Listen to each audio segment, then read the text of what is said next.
আসসালামু আলাইকুম। আশা করি সবাই ভালো আছেন। আমিও ভালো আছি। চলে আসলাম নতুন আরেকটি দিন, আরেকটি স্মৃতি সংরক্ষণ করে রাখার জন্য কিছু ভিডিও। আজকে প্রথমেই হচ্ছে সকাল এখন প্রায় 11টা। তো আমরা হচ্ছে মা, মেয়ে চলে যাচ্ছি বাহিরে ঘুরতে। যেহেতু মেয়ের পরীক্ষা শেষ হয়ে গিয়েছে, পরীক্ষার রেজাল্ট দিয়ে দিয়েছে, সবই শেষ। তো তাকে কোথাও ঘুরতে নিয়ে যেতে হবে, যেটা নাকি হচ্ছে খুব বেশি দূরে না। কারণ যেহেতু আমরা দুজনই যাচ্ছি, বাসার আর কেউ যাচ্ছে না। তো এই জন্যই হচ্ছে আমরা মামি বেরিয়ে পড়লাম সকাল 11টার দিকে। প্রথমে ভেবেছিলাম যে 11টার দিকে বেরোলে আমরা 12টার মধ্যে পৌঁছে যাব, কিন্তু সত্যি কথা বলতে গেলে ওই দিন এত বেশি জ্যাম ছিল আমাদের ভিতরেই। কারণ হচ্ছে বেশ কিছু পরীক্ষার সিট আমাদের এখানে প্ল্যান করা হয়েছিল, অ্যান্ড পরীক্ষার্থীদের পরীক্ষাটাও ওই সময় শেষ হয়েছিল। এই জন্য হচ্ছে রাস্তায় প্রচুর ট্রাফিক ছিল। অ্যান্ড ট্রাফিকের থেকে বড় কথা যে বাচ্চারা সব রাস্তাটা অর্ধেকটা দখল করে দাঁড়িয়েছিল, গাড়িগুলো যেতে পারছিল না। তো আমাদের হচ্ছে ক্যান্টনমেন্ট থেকে বের হতে হতেই প্রায় 1 ঘন্টা লেগে গিয়েছিল। দেখতেই পাচ্ছেন এই সময় আমরা হচ্ছে মাত্র বের হচ্ছি, তারপরে তো পুরোটা ঢাকা রয়ে গিয়েছে। তো যেহেতু বের হচ্ছি, ভাবলাম যে আজকে পুরান ঢাকায় চলে যাই। পুরান ঢাকায় আমি ছোটোবেলা থেকেই আহসান মঞ্জিলের নাম খুব শুনেছি, কিন্তু কখনো আমার আহসান মঞ্জিলে যাওয়া হয়নি। তো ভাবলাম তেহজিবকেও নিয়ে যাই, যেহেতু সে এই ধরনের প্রাসাদে ঘুরতে, নবাবদের জিনিসপত্র দেখতে, রাজাদের জিনিসপত্র দেখতে খুব বেশি পছন্দ করে। এদের হচ্ছে ইতিহাস পড়তে সে অনেক বেশি পছন্দ করে। তো এই জন্য ভাবলাম যে ওকে সাথে করে নিয়ে যাই।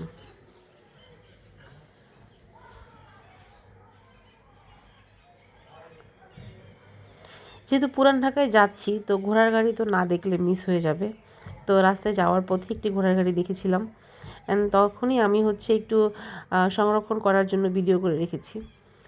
এই তো চলে এসেছি আমরা আহসান মঞ্জিলে। এটি ঢাকার হচ্ছে এটা বুড়িগঙ্গা নদীর তীরে ইসলামপুরে অবস্থিত। আমি ইসলামপুরেও কখনো যাইনি, তবে শুনেছি এখানে হচ্ছে গজ কাপড়ের আড়ত, তারপরে হচ্ছে যে কোনো কাপড়েরই হচ্ছে এখানে মার্কেট।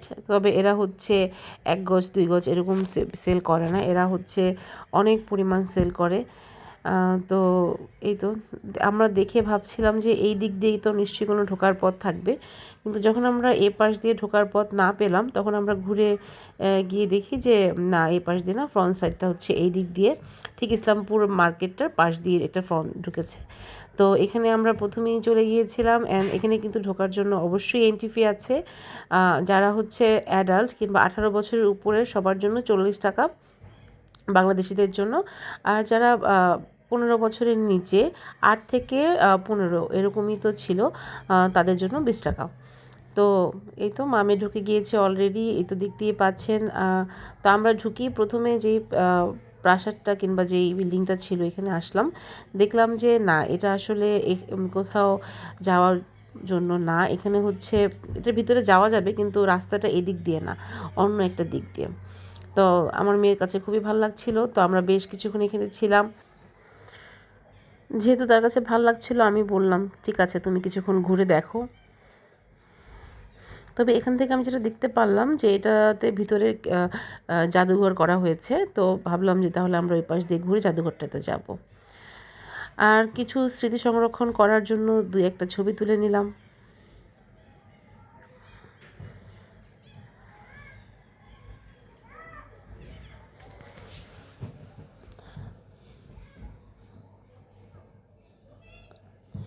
এই তো তারপর আমি চলে এসেছিলাম একেবারে প্রাসাদটার ফ্রন্টের দিকে, মানে সামনের দিকে।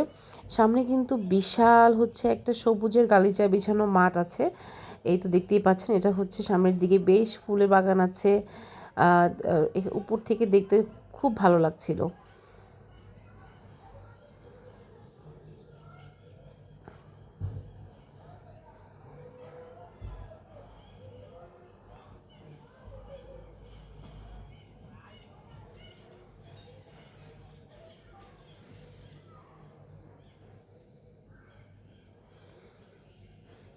আমি যেটা দেখতে পারলাম যে এই নবাব বাড়ির 2টা পাশ একসময় হয়তো বা অনেক ফুলের বাগান ছিল। এখন যদিও ফুলের বাগানটা অত পরিমাণে নেই, তবে এখনও যা আছে হচ্ছে তাও যদি এভাবে সংরক্ষণ করা হয় দেখতে কিন্তু খুব ভালো লাগবে। আমি জানালাগুলো দেখছিলাম, কারণ হচ্ছে আমার কাছে এইসব জিনিস খুবই ভালো লাগে। এই তো এখন আমরা ভিতরে যাওয়ার জন্য প্রবেশপথের দিকে যাচ্ছিলাম। তো যেহেতু রাস্তায় একটি গাছ পড়লো, গাছে প্রচুর জবা ফুল ফুটেছে। তো আরেকটি ছবি।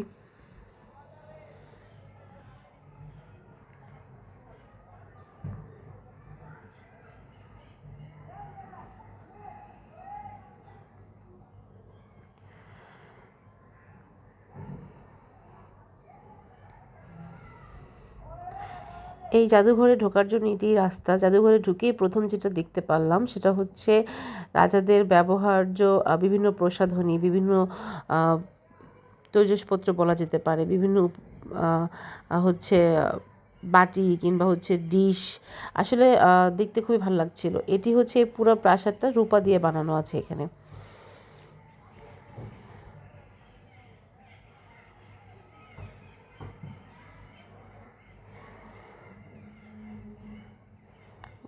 ওনারা যে কাপগুলো ইউজ করতো, কাপ, পেয়ালা,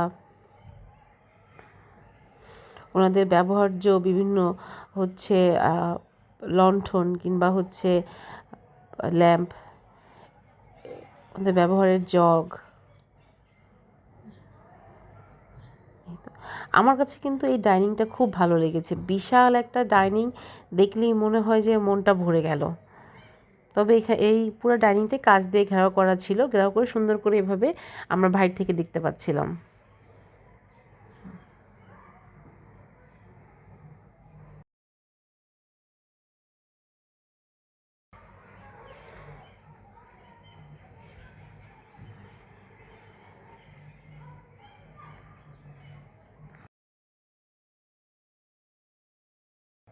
আর ওই সময় সৈনিকদের জন্য, সৈনিকরা যাতে যুদ্ধ করার জন্য হচ্ছে এই ধরনের পোশাক পরতো।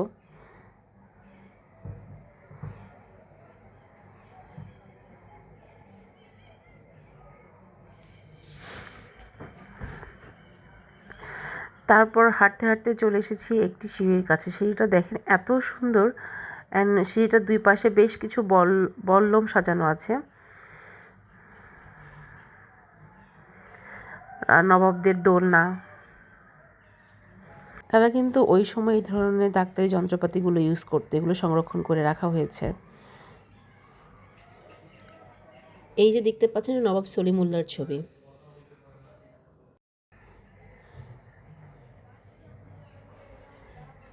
এই তো তারপর নবাবদের ব্যবহৃত বিভিন্ন রকম পিতলের কাঁসার জিনিসপত্র দেখতে পাচ্ছি এখানে আমরা।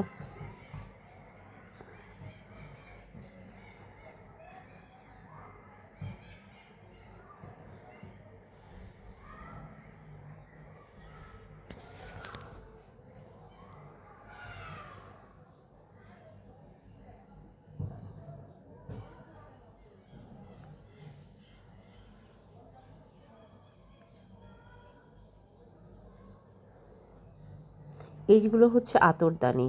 যখন কোনো মানে গেস্ট আসতো কিংবা কোনো হচ্ছে আয়োজন করা হতো, তখন এইগুলোতে করে আতর সারা বাড়িতে ছিটানো হতো।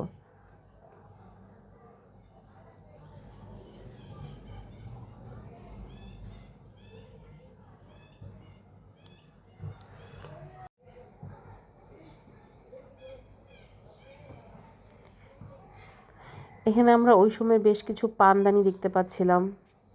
পানদানিগুলো কিন্তু বেশ সুন্দর, অ্যান্ড অনেক সুন্দর কারুকাজ করা।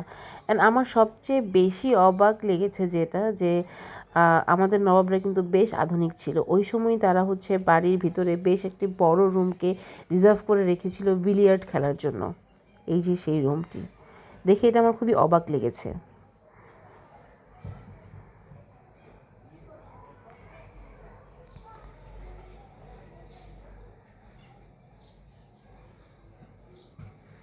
এই সেই নবাবদের সিন্দুকগুলো, যেখানে একসময় সোনা দানা, মুক্তা, দামি গহনা রাখা হতো।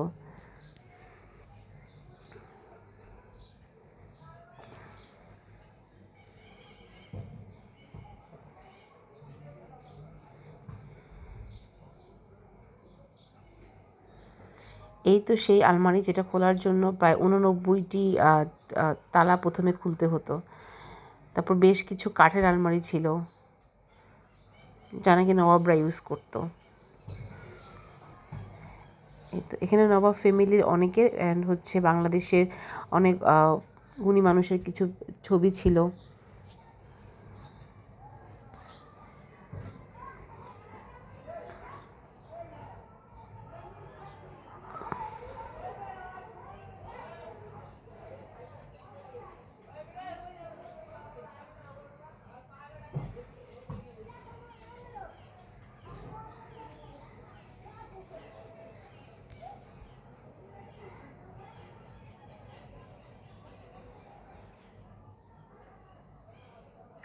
নবাবদের বসার জন্য যে চেয়ার ব্যবহার করা হতো সেই অলংকৃত চেয়ারটি এখানে রাখা আছে। বিভিন্ন অস্ত্র তারা যা ইউজ করতো। অ্যান্ড এই নবাবের মানে যারা নবাবী ছিল কিংবা যারা শাহজাদি ছিল তাদের এই ধরনের হচ্ছে হাতির দাঁতের চিরুনি ইউজ করতো, কেচি ইউজ করতো, হাতের লাঠি ইউজ করতো নবাবরা, পাখা ইউজ করতো।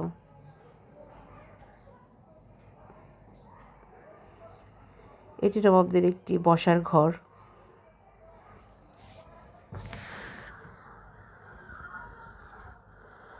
অ্যান্ড এইখানে যে কাঠের জিনিসপত্রগুলো রয়েছে আমি দেখলাম এত সুন্দর কারুকার্য করায়, কারুকার্যগুলো এত নিখুঁত করা, সেটা হোক কোনো কাঠের আসবাবপত্র কিংবা কোনো হচ্ছে পিতলের তৈজসপত্রই হোক না কেন, খুব সুন্দর নিখুঁত কারুকার্য করা।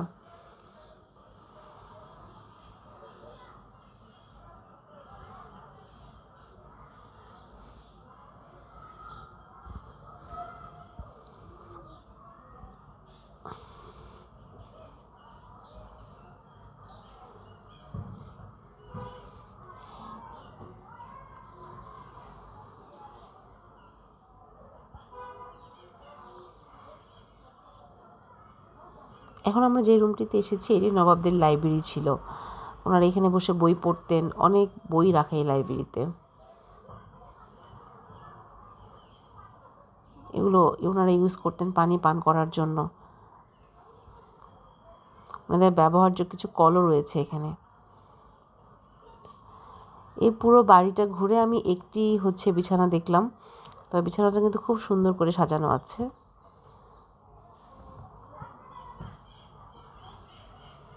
এই ধরনের আয়না আজকাল আবার খুব ব্যবহার হচ্ছে।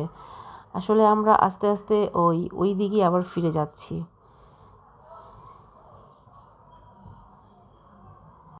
এখানে আমরা যা দেখতে পাচ্ছি নবাবদের মানে ইউজ করতো কিংবা হচ্ছে ব্যবহার করতো বিভিন্ন বৈদ্যুতিক মিটার, মানে ইলেকট্রিক হিটার যেটাকে বলে আর কি, যেগুলো আমাদের রুমকে গরম রাখতো।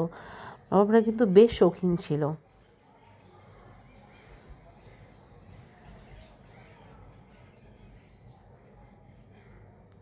এগুলো ওনাদের ব্যবহার্য বিভিন্ন হচ্ছে ল্যাম্প। এটি একটি বৈদ্যুতিক পাখা।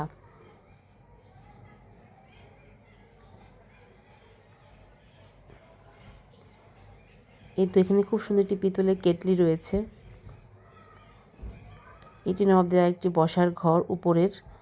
তবে আমার সবচেয়ে যেটা ভালো লেগেছে সেটা হচ্ছে এই ঘর থেকে বের হওয়ার পরই বিশাল প্রান্তর জুড়ে সামনে মাঠ, অ্যান্ড মাঠের পরে হচ্ছে রয়েছে বুড়িগঙ্গা নদী, যা দেখলে অবশ্যই সবার মন ভালো হয়ে যাবে। এই জন্যই হয়তো নবাবরা এত ভালো মনের ছিলেন, কারণ তারা এত মানে একটা ভালো সকাল বিকাল রাত এত খোলা একটা প্রান্তর দেখতে পেতেন। এই যে দেখতে পাচ্ছেন যে মাঠের ওই পাশেই কিন্তু রয়েছে বুড়িগঙ্গা নদী। তবে ঢাকার নবাব বাড়ি ঘুরে আজকে আমার খুব ভালো লাগলো। আজকের জন্য এতটুকুই। আল্লাহ হাফেজ।